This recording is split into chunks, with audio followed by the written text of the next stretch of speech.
Bonjour docteur, bienvenue Zamba. Nous aimerions faire le point avec vous sur la pandémie Covid-19 qui sévit aujourd'hui dans le monde, et plus précisément concernant la situation au Congo-Brazzaville. Docteur, bienvenue Zamba. Pouvez-vous nous dire qu'est-ce que le coronavirus, s'il vous plaît? Merci, monsieur le journaliste.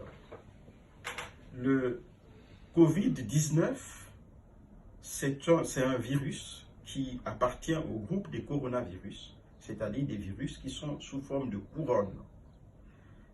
Le coronavirus a été isolé pour la première fois en 1960 dans une population de volailles.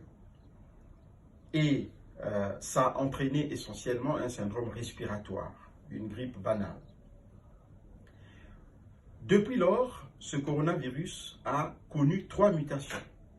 Il y a eu une première mutation en 2002 sous forme de SRAS, syndrome respiratoire aigu supérieur. Une deuxième mutation en 2012 sous forme de MERS, syndrome respiratoire du Moyen-Orient, parce que ça s'est passé en péninsule arabe. Et enfin, la troisième mutation, c'est celle qui nous intéresse aujourd'hui, c'est-à-dire sous forme de Covid-19. Il s'agit donc d'une catastrophe sanitaire qu'il faudrait gérer avec beaucoup d'attention et de précaution. Docteur, bienvenue Zamba. Nous aimerions savoir également comment se gère la crise dans le monde et avoir par la suite votre avis à ce sujet. Nous y reviendrons. Quels sont les modèles de gestion de crise existants de par le monde? Alors, de par le monde, il existe actuellement 2 modèles de gestion de la crise. Il y a le modèle qui est pratiqué actuellement en Europe, comme en France. Ce modèle est un modèle qui tient compte des capacités de réanimation limitées. Donc, ce modèle préfère gérer la crise de manière progressive. Donc, c'est un modèle qui demande le confinement total de la population. Le deuxième modèle, c'est le modèle qui se pratique dans des pays comme la Suède. Ce modèle ne préconise pas le confinement total de la population. Ce modèle préconise un confinement ciblé, c'est-à-dire les sujets à risque qui ont plusieurs pathologies, ce qu'on appelle plusieurs comorbidités.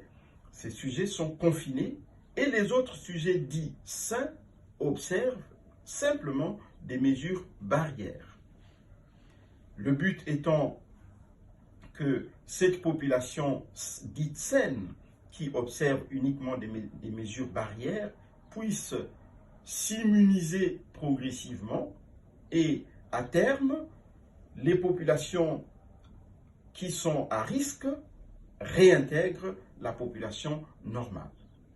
Très bien. Donc en fait, en France, nous avons simplement décidé d'un confinement total pour pouvoir faire face aux capacités de prise en charge hospitalière des patients dits coronavirus graves. En Suède, un confinement ciblé pour les populations fragiles, un respect des gestes barrières vis-à-vis de ces populations fragiles et une immunité qui se créera au fur et à mesure dans les populations saines avec une réintégration progressive par la suite, une fois les populations immunisées, des populations fragiles vers les populations saines désormais immunisées. Est-ce bien cela, docteur? Bienvenue Zamba.